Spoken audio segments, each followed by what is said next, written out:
এইফালে মই আজি বাৰ্থডে বুলি মাহঁতৰ ঘৰত আহিলোঁ আৰু এইফালে আমাৰ এইটো মামু আৰু এইফালে মই আহোঁতে আৰু ভিডিঅ' কৰা নহ'ল। এতিয়া মাহঁতৰ ঘৰত আজি ভাত খোৱাকৈ মাতিছে বাৰ্থডে বুলি আৰু দেখুৱাই আছোঁ ৰ'ব কি কি খানাৰ আয়োজন। এইফালে নিমি বিচনাৰ অৱস্থা নোহোৱা কৰি কিনে এতিয়া এনেকৈ মোবাইল চাই বহি আছে। আনফালে আমাৰ এই পোহৰ চব মোবাইলত ব্যস্ত।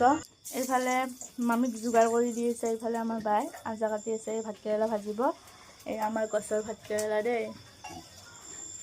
এইফালে পায়স বনাই আছে আৰু কেৰাহীত কচু ভাজিব, কচু বনাই। এইফালে এনেকৈ পায়স, এইফালে কচু কাটি থৈ দিছে ঘৰৰে, এয়া ক'লা কচু আৰু বগা কচু মিক্স এনেকৈ ভাজিব। এইফালে কচু বনাই আছে মানুহ, সেইটো কচু বাইদেউ আমাৰ কচু বনোৱা মানুহ।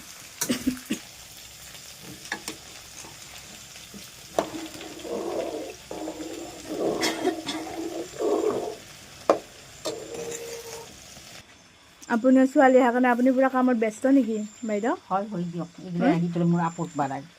আৰু আপোনাৰ আজি ছোৱালীৰ বাৰ্থডে, আপুনি আপত বুলি নক'ব, গম পাইছে? মোক কৈ দিয়া হেপী বাৰ্থডে বুলি। Happy birthday. হেপী বাৰ্থডে দেখি কেনে পুৰা পুৰা মছলা ওলাই আছে আৰু ইয়াতে দি আছে কচু বনোৱাহে কথা আৰু দেই।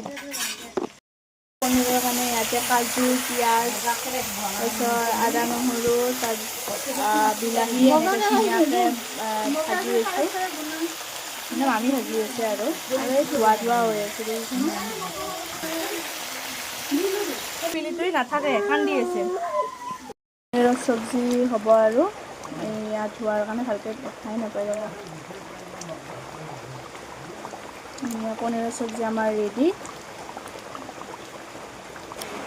এইফালে পায়সো হৈ গ'ল। এতিয়া মোক এনেকৈ ওলাই দিছে বাটিত। এতিয়া মই পায়স খাই আছোঁ। আধা খোৱাৰ পিছত ভিডিঅ' কৰিলোঁ। এইফালে আমাৰ মামু পায়স নাখায়, তাই দি আছে। এইফালে আমাৰ পোহৰ পায়স খাই আছে। এইটো আমাৰ বাবু আৰু এইফালে মই।